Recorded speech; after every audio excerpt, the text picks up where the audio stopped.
We are live. What's going on, guys? Let me get myself comfortable here. Oh, two periscopes back to back. We just finished going on a really nice walk with Meatball. Nice distractions. I'll wait for everybody to join. I think this is going to be another interesting topic. Thanks to Sam Tabar. I'm not sure how you pronounce his last name. He's an IACP member. We're going to officially switch the name for Blake's Thoughts On to Blake's Takes. Just my takes on this, my takes on that. Oh, you're here. Awesome. I didn't realize you were on. Tabar, yeah. So that's what we're gonna do, and that was I want to give you credit for that. I was thinking about that the other day, and I used to do Blake's Thoughts On. We're gonna do Blake's Takes. It just it's more original in a way. So this topic is going to be about the difference and similarities between your kids and your dogs. And we're going to do a Q&A at the end. So anybody that stays till the end, as long as you guys are hearting throughout, we will do a Q&A. So you hear time and time again, you hear, what's up, Danny? Stop treating your dog like your kid. Stop treating your dog like your kids or human or this and humanizing. And I'm on board with that. I think there's a very big difference between your dog and your child, your dog and like, even though my dog is my best friend, my best human friend. But I do feel that there are a ridiculous amount of similarities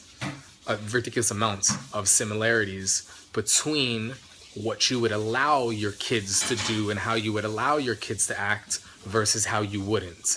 Now, before I go forward, let's go ahead and assume that this means that the way you raise your kids is not somebody that has no structure, because there are parents that like their kids are all over the place, and that's a big issue, because that issue in itself is, the way I see it is, you're never going to get your dog to listen to you and behave if you can't get your child that is a human being that speaks the same language as you to listen to you.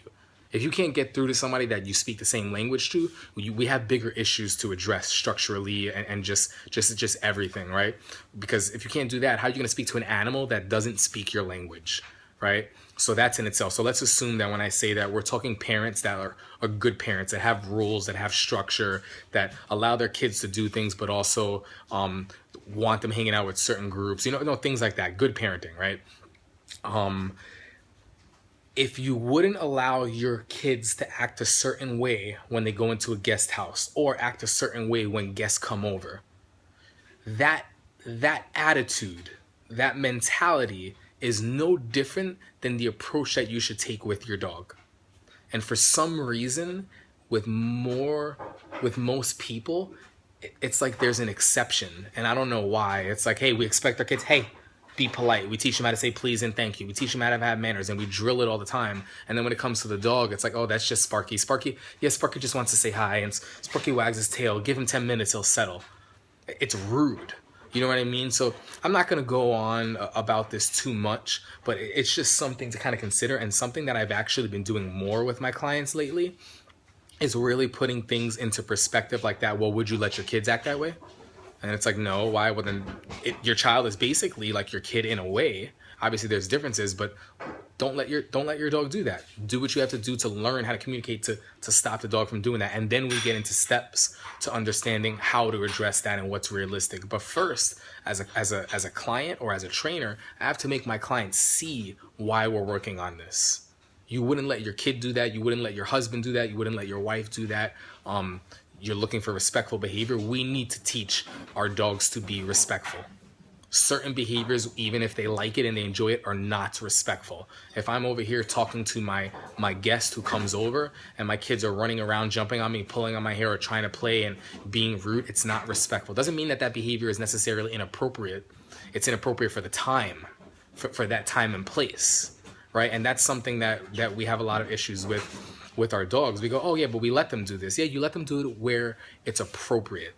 Right now it's not. We have to teach it just like we would our kids, right? If I'm talking to somebody, you wouldn't expect an ice cream truck to come and just my son just pull on my hand and go ice cream. No, excuse me, right now I need you. I'm in the middle. I'm gonna get your ice cream. Just give me a second. Be polite. You have to teach your dogs please and thank you, right? It's really, really important. So that can help for people that are on here watching this that are trainers. Thank you for the hearts. I see the hearts are flowing. I love that. And the comments, people agreeing.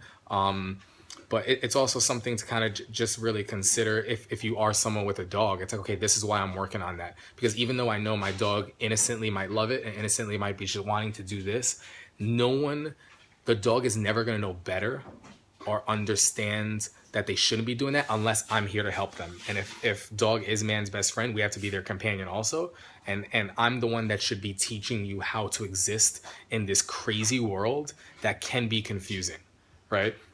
Because a lot of dogs they're smart. They're smart enough to figure things out on their own. But sometimes the way they figure out how to cope, the way they figure out how to handle these things, if you want to call your dog your son, you better be a good parent. Yeah, absolutely. Absolutely. Absolutely, for sure. And understand how to love. How to love is important. You know what I mean? You got to teach them how to be successful in this world. And that also goes into a lot of parenting today and stuff. And this is people will fall on different sides of this. There's a system in the beginning to teaching your kids and praising them and giving them positive reinforcement and let them know, yeah, great job. But as they start to understand things, you almost have to get tougher on them so that they can be set up to succeed in the world. Like, so for example, like one of the articles I was reading a while back was, I forget the football player, but his son was playing sports and his team lost and his son wasn't very good, but, you know, got a lot of praise throughout the season. And what happened was he got a trophy. Everyone got a trophy. And the father won a Super Bowl championship. Like, you know, like he busted his ass. He worked hard. There's training that went into that. There's a lot of failure that went into that. There's a lot of working through failures to get to the point where he's successful. So he saw that his son lost and saw that he got a participation trophy, a participation award. And he actually said, hey, with all due respect, he threw it out. He said, with all due respect, that's just not how I parent my kids. And everyone was like, well, what do you mean? He was like, honestly, life isn't about you just try or you just show up and you win. Because I tell you right now, you don't just show up and you win. That's not how life works. You need to fail. You need to try to be harder. You need to learn that competition is a good thing. You want to be competitive. Competition makes you better. You know what I mean? So yeah, Pittsburgh Steelers players, exactly. James Harrison. Yeah, I love you guys. You guys are right on top of this. And it's a really interesting point, and it's a point that rubs people the wrong way. But what it really is yeah, you have to put in the work to succeed. And it's great that you showed up, awesome, but you got to keep showing up with the goal to get better and know that you're not always going to be the best. But if you work hard enough, you can be. So by just participating and saying, hey, if I just show up, I'll win, that's not how life works. And if you coach your child that way throughout life for their entirety, when they hit the real world, they're going to struggle and they are going to fail. It's the same thing with our dogs, right? We can't just always praise and reward and have them do all this stuff everywhere. And then when it comes to the real world, expect them to actually be successful and then want to praise them when they're doing wrong. They're going to struggle, right? You like the Rangers hat? Yeah, you like the Rangers? Okay, well, I love you already right off the bat. So that's that topic. It's a rude awakening. It's true, but that's the thing. Like, that's how I was raised. Like, you know what I mean? It's like, that's why, like, I push. That's why, like, I want to be the best. Like, there's nothing wrong with wanting to be, you know, better and wanting to get better and wanting to be the best. And in your mind, thinking that you can be and knowing that if you do what it takes, that you can. But, you know, it's almost like we train our society now to, like, where we shouldn't stand up for ourselves. And if something happens, no, don't do that. We shouldn't do this. And we shouldn't want to be competitive. Competitive is good. You want to be competitive. And there's ways to be, like, competitive in a good way, obviously. But, you know, like, there's times, but that's part of teaching. It's not getting rid of competition. It's teaching how to be competitive. You know what I mean? So competition is a good thing. And everywhere, you know, it pushes you to be better. If I was the only dog trainer in New York City, I probably would suck, and I would not want to find the need to put out free information and videos and document, because I was the only one. I'm gonna get by, but because there's other trainers around and they're doing things, I want to be better. I want to be the best, so I make sure that I go above and beyond, and they make me better. You know, so you want to surround yourself around that, as crazy as that sounds. That's why I always say my competition are my friends. The people that think they're my competition that I don't know of, they're not really competition. I'm acquaintances with all my competition. You know what I mean? Because we have the same struggle, we have the same beliefs in a way. Like we're all pushing for the same thing, so we push each other. You know, so it's an interesting concept. But with that said, that's really all I wanted to kind of talk about in that. I'm not going to ramble. We're going to go right into a Q&A. You guys have stuck around. You're harding throughout. Let's get into some questions. He's doing good. I know he is. Yeah, he's doing really. Envy's surprised as well. Like, I'd say it's True. going to be the same when you're gone. Well, that's what we're working on, right? You should carry around that remote on you as a clip, Yeah. just so you have it, right? Because I'm just look like he's planning to go anywhere. True, but then you're ready for that. Because if I'm just a guest, then the power is away from me, you know, and then it becomes you. You're the one that's making sure she's able to do her work. I'm able to do my work without being pestered, even though I love him.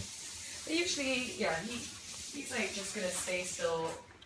As soon as he's fed, he's like happy to go to sleep. He'll usually when I'm good, even when I'm having breakfast, he'll just go into and sleep. Yeah, and that's good. And the thing is, it's like, it's nice that he does that on his own, but sometimes you want to do it where you tell him just for the practice. Because the thing is, you're going to do it anyway in there, so why not do it here? Yeah. And it's because you said so. And the more you give him direction, the more it helps in areas where it struggles, right? So that's, oh yeah, we're definitely working Meatball. He's chilling out. He's going to take his prong collar off, and he's just chilling while there's cleaning going on. He's not getting in everybody's way. So this is real world stuff, right? This is real world stuff. So then that's when you follow through. The leash getting taken off doesn't mean anything. Beautiful. So sit. Meatball. Sit. Very nice. Down. Good job. Very nice. And the reason for that follow through there was because she took the prong collar off, and he was like, "Oh, okay, what are we doing? Am I free?" And I was like, "No, I'm just taking the collar off, just kind of hang out, you know." So the question that I saw, because I know there were a couple, was how much of the training is training the owners versus training the dog. This is the way I look at it. Well, first off, it's definitely a lot, right? We just. Brain fried. She said she's brain fried. We just went through a lot.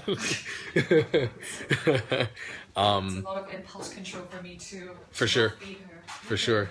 Yeah, you know, Mama has the sweet spot for Meatball, so it's definitely hard. This is the way I see it. I think it's, I guess maybe 80-20. Did you see this? I thought this. The dog is like a vehicle. It's like a car. And the car is operational, but it's kind of broken down and beat up. So what I am is I'm a mechanic, but I'm also a coach, right? So you bring the car into the shop, we strip it down. We don't try to just patch it up. We strip it down, we rebuild it. We turn this thing into a fine-tuned running engine this baby can move. This baby can perform. Now, we need to make sure the person that gets behind the wheel knows how to take advantage of the dog's capabilities, right? So that's when now I become a coach and I teach the driver how to drive this powerful machine, right? And that's my job. So I'm a mechanic that doesn't just patch. There's some mechanics out there that patch, or there's some mechanics out there that know how to change the oil, so they're a mechanic, right?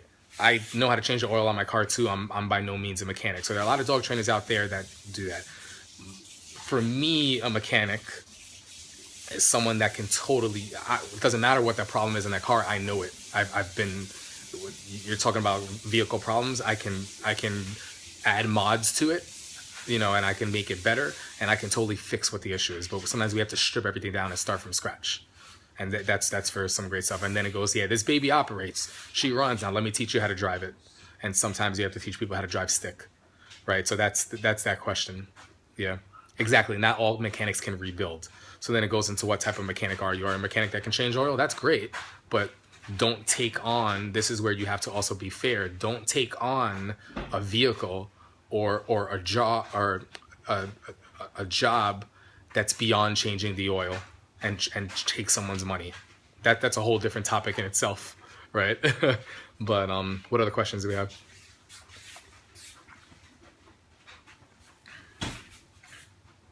Yeah, exactly. You have, and it doesn't mean that you can't learn how to do it, but don't sell people on the BS dream that you can. Say, hey, listen, I'm working through it, or I'm learning this and doing that, you know.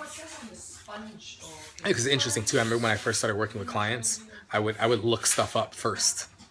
You know, who beat me up? I do have it. Yeah, you see it there? They see my bruise and they go, who beat me up? First off, listen, I came into Hong Kong as a white belt and I started passing everybody's guard and tapping them out, and that was the result. So basically what I'm gonna say is you should have seen the other guy. Okay? Hugh, you're on here. Hubert's on here. Let him know, Hugh. You should have seen the other guy. No, yeah, actually Hubert handed it to me. I have not. We're working on it. We're working on it. He threw up. Yeah, he threw up this money. He was like, "Screw this, man." He actually broke place, and he did it in a weird way. And I was like, "What are you doing?" And I tried to place him, and then I saw, you know, for those of you that have dogs, when they go through like throwing up, he was like, and you know it's coming, and you're like, "Oh, where's the towel?" You know, try to make sure he's not gonna do it on the carpet or something, and that's what happened. So Shar texted Hubert and was like, he is sick of your training. He threw up. Well, that's that. What other questions do we have, guys?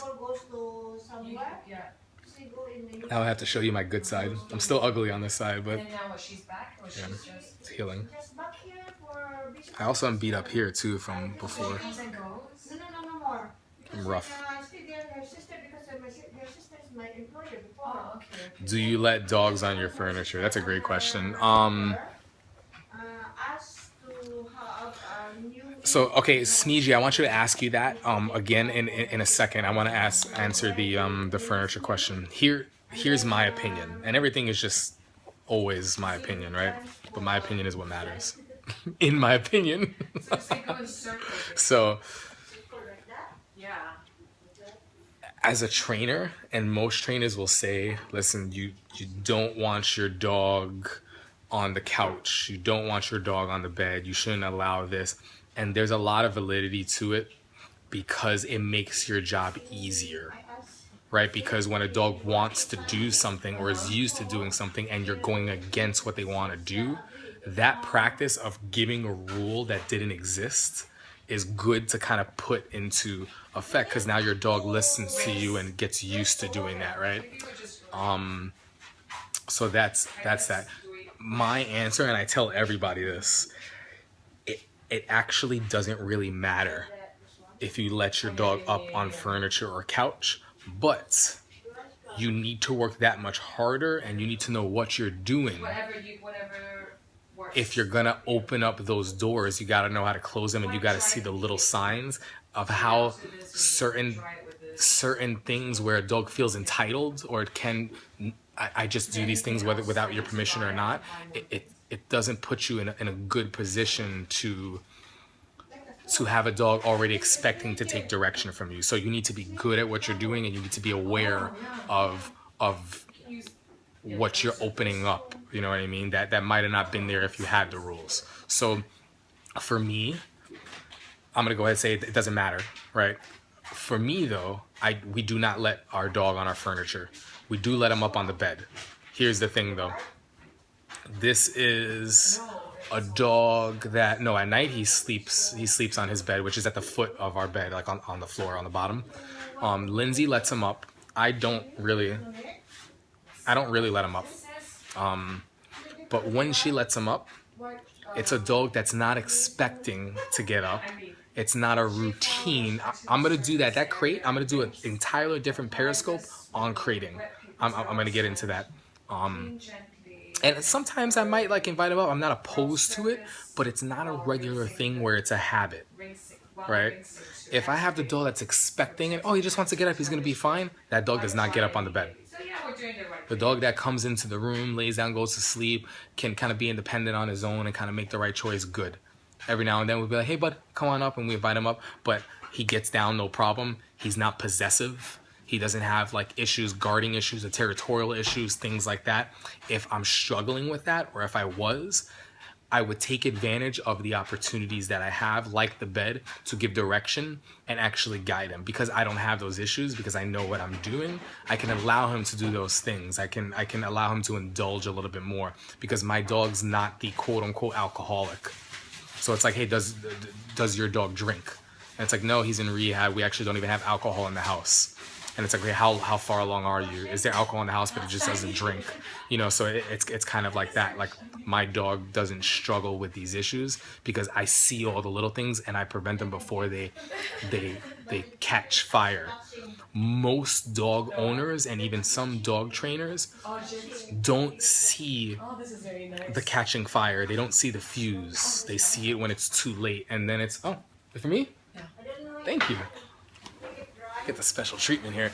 They don't see that, so that is an issue, and that's why we say, like, I have a 90-day sheet where we have dogs that Smeegee, hold on here, copy and paste that. I'm almost there. 90-day sheet where it says if dogs have growled or bitten people, dogs should never be allowed on furniture. And one of the reasons I do it is because I want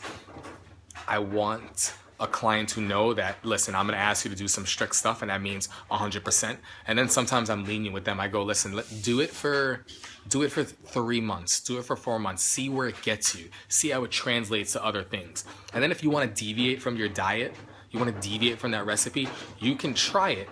But if things start to go south, start to go back to being strict, right? If I'm very strict with my food diet, and then I start indulging in like some sweets or some snacks here and there, but it's here and there, that's fine. But then I find out, I step on the scale and I realize, whoa, I guess I've been doing this a little too much. I have to go back to being strict again, right? So if you're good, you find a balance without jumping and without fluctuating. But most people don't train dogs every day for a living. Most people don't have the time to put in, they don't have the eye for doing this. So we suggest just don't do it. It's gonna make your life easier. Right, so that's kind of that answer, right? Huber goes, don't step on the scale when I get back to NYC. Get on the scales here. Is it in kilograms? It's in kilograms here. Yeah, I don't know. You don't understand it? That means nothing to me. No, I don't know. I'm not gonna do it now. You're trying to embarrass me in front of people on Periscope. She's like, we have a scale here. Oh yeah, isn't that great? Yeah. So that's that. The next question was from Smeegee. Thank you, perfect timing. How do you know if you're rushing duration place? I think it starts with, so I just did the Periscope on dog tricks versus dog obedience. I think it's a lot more fair to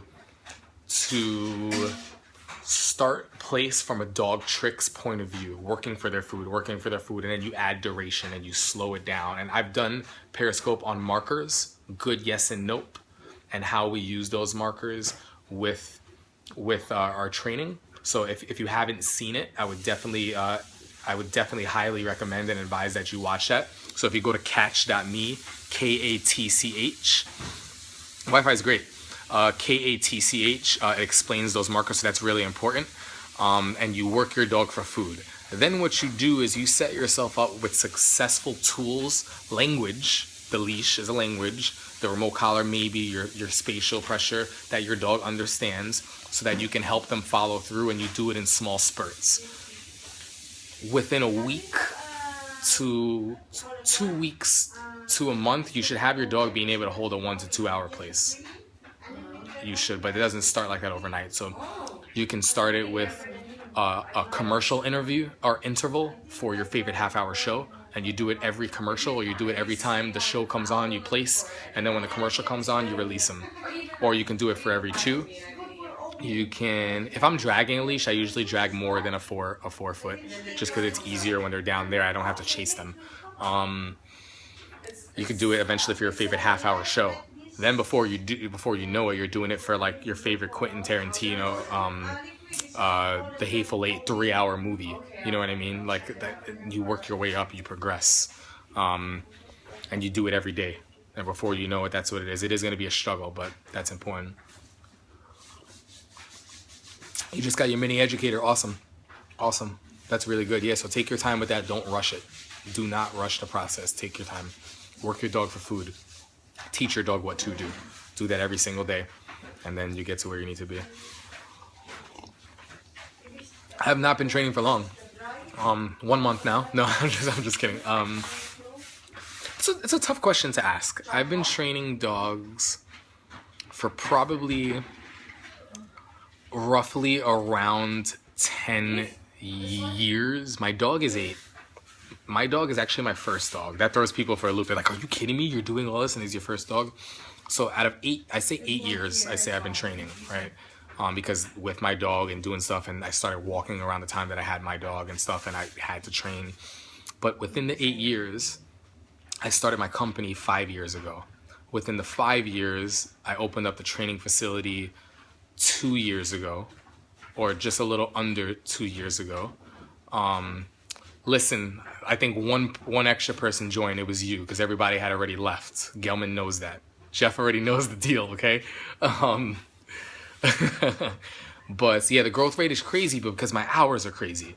I hustle. I work like 15, 16-hour days. Like, I've been lazier here. You don't sleep. And did you hear her? Say that again. Hold on. He doesn't sleep. I don't sleep. I don't. They were like, you should be jet lagged. And I'm like, no, I'm good. What time did you wake up? I woke up at 4. I'm ready. What do you guys want to do? Went to bed at like midnight or 11. So what were we just talking about? Oh, so then, yeah, it's actually under 2 years. June, my brick and mortar, my training facility will be 2 years. So within that period, so let's say within the 8 years, the last 2 to 3, I feel that, thank you, I appreciate that, Create. You know what? You're on my list. You're one of my favorites. You're one of my favorites already. They're just goofing around. You too, is it Elsie? Oh, LSC. Yeah, you guys see? I appreciate you guys. You're loyal. You loyal. I appreciate you. Yeah, so within that, I'd say the 3 to 2 years is where I feel that I started knowing what I was doing. And before that, I thought I knew what I was doing. So I also say that 20 years from now, my answer might be the same. I've been training dogs for 20 years, but in the last 2 years, I feel like I know what I'm doing. And that honestly is my goal.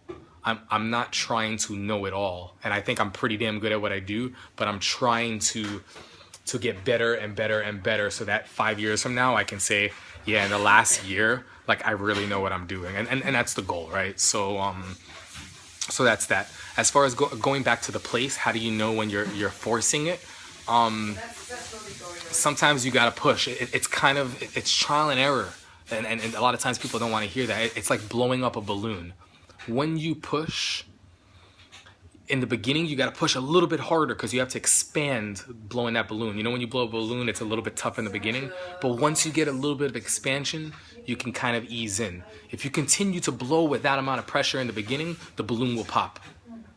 That's what dog training is like.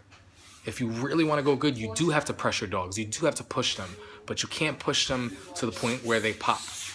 And then you have to know what type of balloon you have. Do you have a little water balloon? Do you have like something that's really going to expand? Is it one of those clown balloons? Things like that, you know? Now she's badass. Good. You know what? My dog is 8 years old and I still train him and do different things every day. Yeah, you give break at intervals, try it little by little, and then you say, you know what? You're holding this. Because this is the thing. If a dog has gotten exercise, go-home sessions are 2 to 4 hours.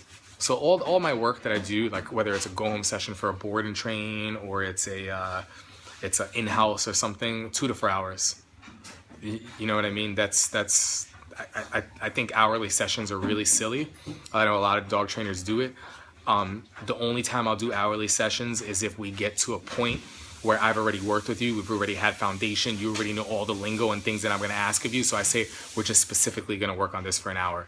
But like someone coming in fresh, I don't do anything under, like, it's a 2-hour minimum. If you want to hire me at my hourly rate, all right, it's a 2-hour minimum. And even that is kind of like not enough, you know, so.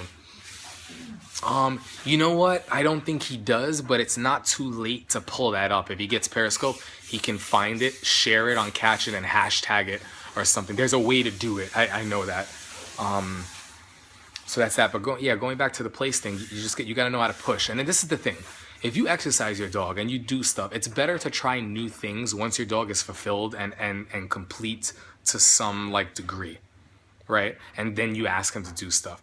Because if your dog is like done, let's say your dog wasn't holding a place, right? And you let him be, he would mope around or do something, and then eventually he would do what? He would find a place to lay down, right? Dogs aren't playing all day. They're just not, right? So if you were gonna do that anyway, there's no reason why you can't do that here where I tell you to do it. You're gonna struggle, but you can do it. I already know you can do it. I've seen you do it. So then that's how I have to be like, okay, yeah, you can do this. I know you can do this, and you gotta trust yourself. So that's how you know how long. Like, it's not an exact answer, but that's pretty much it. What other questions do we have, guys? I love the hearts. Thank you. How would you socialize two insecure, dominant dogs that attack but just shut down when corrected? Well, first off, in that situation, I represent the lower... Damn, I missed that last one, that Lower East Side one. I'll post that again. There's a couple things. I want to make sure... Well, yeah, thank you. I just, within the last month, came up with that balloon analogy, but I like it, so I've been rolling with it. Within the last... I lost my train of thought. What were we talking about? I have no impulse control. The dogs that shut down, yeah. You need to make sure your dogs know what it is that you're asking of them in a lot of other areas. Very important, right? Very, very important. Then, which I would imagine Bruce is pretty big here. I don't personally know, but I know there's like a statue or like a art piece that we're going to be checking out at some point before I leave. If your dog knows what to do and really responds to all the other tools prior, then if your dogs are shut down after a correction, I'm almost okay with that. Actually, I am okay with that.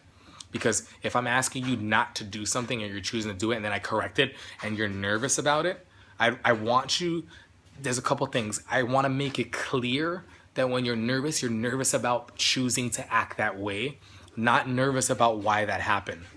So then your timing has to be good. I want a dog to be nervous about possibly like deciding it's okay to lunge or attack like another dog or something. I want you to think twice about doing that. And then when I see that choice, then I'm gonna softly advocate for you and say, hey, you could do this instead. So you shouldn't feel bad after your dog feels bad for necessarily doing something, or it shouldn't even be that. It should be that your dog is a little, oh, I shouldn't have done that. Well, it's the same thing for me. If I'm robbing a bank and all of a sudden I get like a prison sentence, like someone shouldn't feel bad that I'm sad in prison. Like, you know what I mean? Like, it shouldn't be, oh, you're sad. Oh, no, it's okay. You just robbed the bank. No big deal. You know what I mean? No, like, I shouldn't be robbing banks. Right? And if I'm robbing banks personally, I'm not getting caught. So I want to get in trouble. Yes, great question. What do you do for dogs that are afraid of fireworks and loud booms? This is a fantastic question. Hey, I think that it depends on how your dogs act. Let's just say fireworks and thunder, right? Let's just assume that's what it is. If your dog shuts down with fireworks and thunder, you want to teach them how to function. You want to teach them how to move. So a treadmill can be helpful. Teaching them how to walk can be helpful if they know leash pressure. Working them for their food. They only eat when the sound comes on. You want to be able to work with soundtracks so you can control the floodgates because you're working with flooding, but you don't want to have the volume so high. So don't only work on it on the 4th of July. Don't only work on that when the thunderstorm comes. It's too inconsistent. There needs to be more consistency, so you need to work with flooding. It's very important, but you need to be able to control the volume of that. So you put your soundtracks on. It's not a laptop speaker. It's a like something that has bass, and you start it very low to the point where you're not sure if the dog hears it, but you work him for his food or he eats. If he chooses not to, that's fine, but he only eats when the sound comes on. We're going to change the association, right? Little by little, over time, you take your time, maybe not even in that session, Next session, you go a little bit higher. You go a little bit higher, a little bit higher, and you work it, and you work it, and you work it. Now, if you have the dog that tries to bolt and run away, you need to work on teaching the dog how to shut down. Not shut down like, oh my gosh, but how to hold the position and not run. How to stay next to you and chill, right? Calm them down more. So it's basically like opposites. And once they know how to do that and relax, and okay, I know how to do this, I know how to shut down, then you teach them how to move again at a healthy pace. Not a, oh my gosh, but how to actually function. So like it's a difference between like, I'll try and like be here, it's a difference between like getting ready to bolt, shutting down, and then teaching them how to kind of ease into things again a little bit, you know, at a good pace, at a good mental state of mind. That's super important. So that's my answer for that. All right?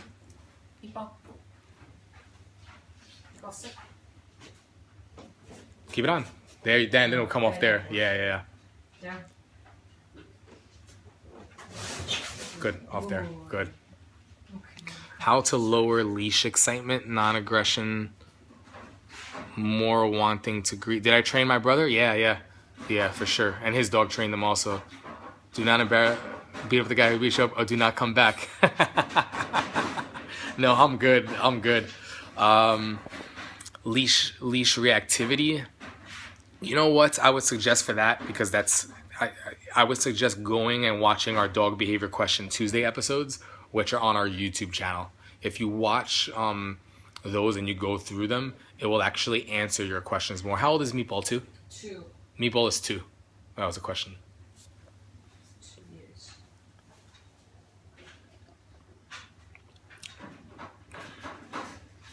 I don't train in mixed martial arts. I've boxed with like my cousin before, who's like sparring a couple of friends from the neighborhood. But no, I have no. I handle myself from the hood, from the block, but that's it. The only thing I train is Brazilian Jiu-Jitsu, and I'm a white belt. I know nothing right now. Andrew, my brother, is pretty awesome. Yeah, he's becoming a pretty rad trainer. He's doing it up for sure.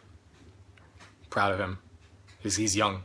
People say I'm young. He's 5 years younger than me, and I'm 29. So 8, 7, 6, 5, 4, 24. See those math skills? Is he my only brother? Yeah, he is my only brother. Yeah. See, I'm a good dog trainer. I'm horrible at math. So I'm gonna stick to what I'm good at.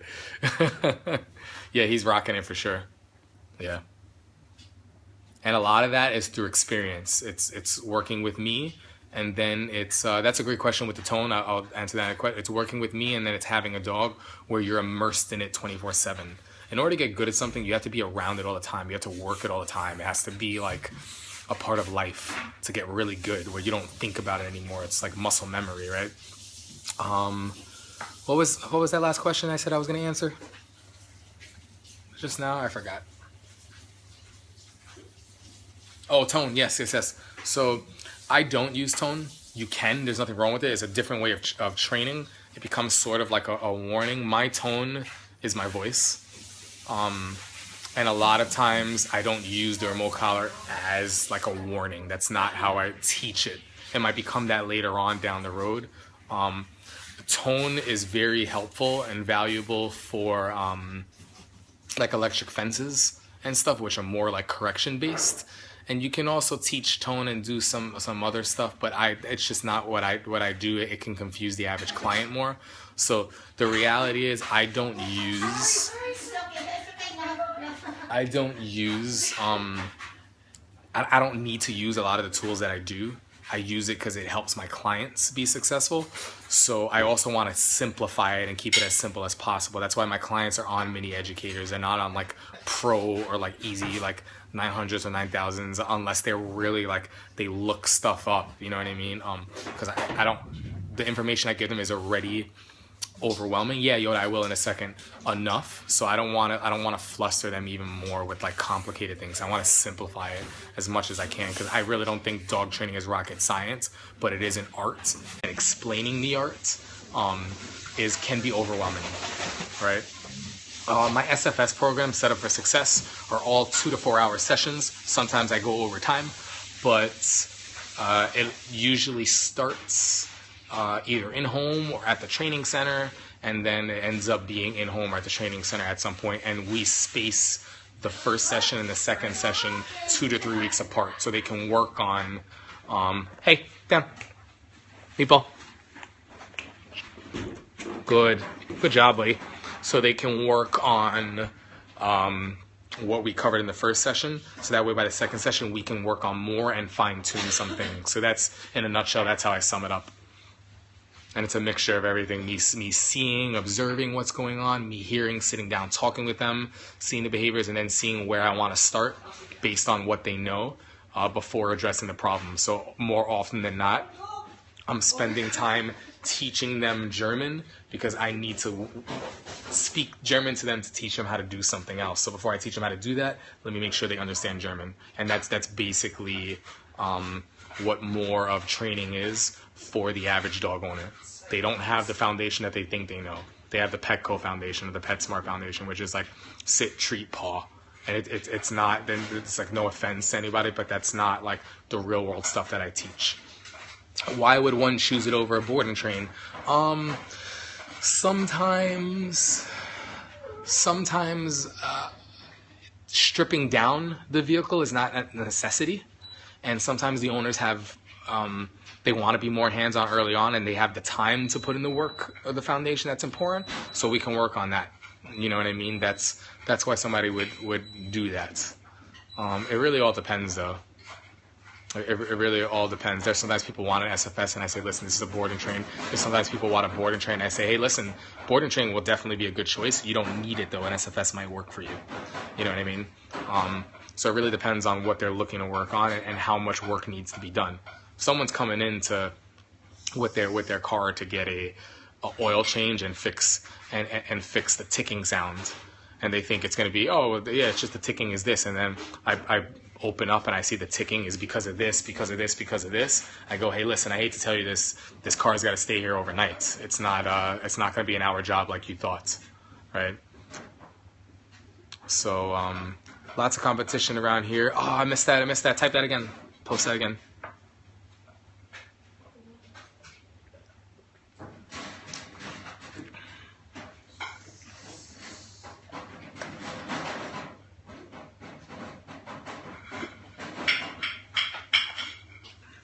We'll take probably this last question, and then I'm probably going to call it quits, and we'll do another scope a little bit later on. Do dogs that are training on e-collar? Great question. So, I don't know. It's just OJ. Dogs that are trained... Okay, one session fix. Hold that thought. I want to answer that too. Dogs that are trained on a remote collar... when you get good, yeah, you get to a point that you probably don't need it. But when you understand how to use it properly, you start to question why you wouldn't use it. That's my thing. So sometimes people will go in and be like, okay, so like I'll get so good that I get off of it. But then they understand how to properly use it, and they go, it kind of makes no sense to get off of it, right? So the analogy that I use often is I can probably drive through the snow with a vehicle with front-wheel drive, but if I had the option to do four-wheel, why wouldn't I? I can ride a horse bareback, but when I see how soft and how clear I can be with riding a horse with the reins and the tools, the question is, why would I?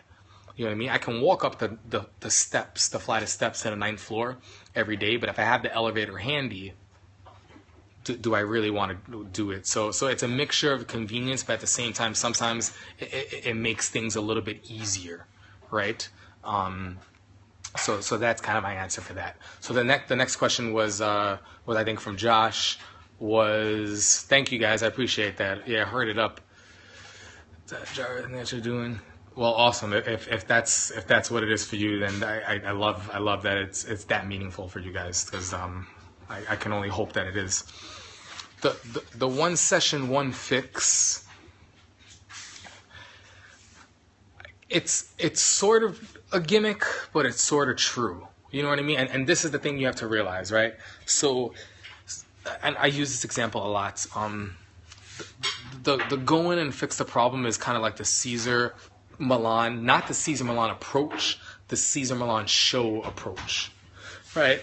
Because it's for TV. Really? And what he does... Oh, yes. This is Nutella. Oh, snap. You want this? Do you want this at all? No, I'll grab this and I'll grab that one then. Yeah, thank you. Look at this. I got Nutella. The Cesar Millan quick fix, when you know what you're doing, you can go in there. But it means... Shut up, Hubert. You call me a fatty. Who's Hubert? Yeah. Nutella's his. Nutella's his? Yeah, you're just jealous. You're jealous that you're at work right now. No, you have to put more pressure on dogs, right? And no. He's good at what he does. He's good at what he does. But it's not fair to go in and do what you're doing and expect the client to be able to replicate that. So yeah, I can probably go in 9 out of 10 times and stop a behavior right there, but it's not for the right reasons, and sometimes it might pressure a dog a little bit too much, and then it's not realistic to expect lasting results when I'm not around. So what we spend more time doing now is creating foundations so a client can build that type of relevance, that type of reputation, that type of relationship with their dog, so then they can get results whether I'm here or not.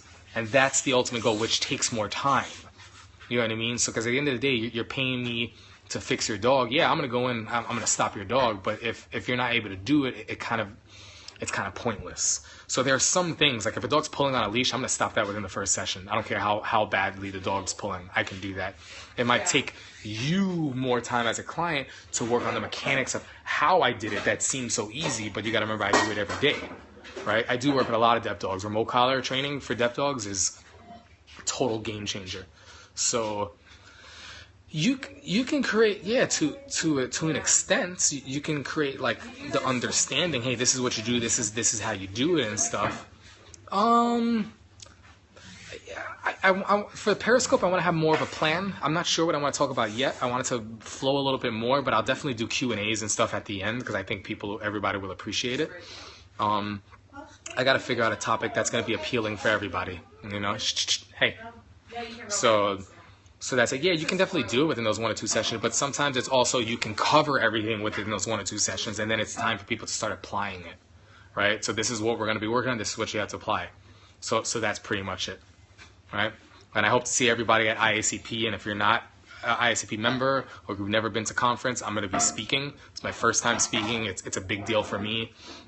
And I'm one of the younger trainers that is doing it, so I don't want to mess it up. I am actually a little nervous. That's kind of honesty for you guys. But I'm gonna rehearse it when I figure out what I want to talk about and know it like the back of my hand, so that I can represent and not bomb like some people do sometimes that don't practice and go up on stage. I definitely want to I want to rub people the right way that might not already like me or know what to think of me, or might say this kid's only been training for so long and I've been training for 30 years, I've been a member, I've never been asked to speak, how come him?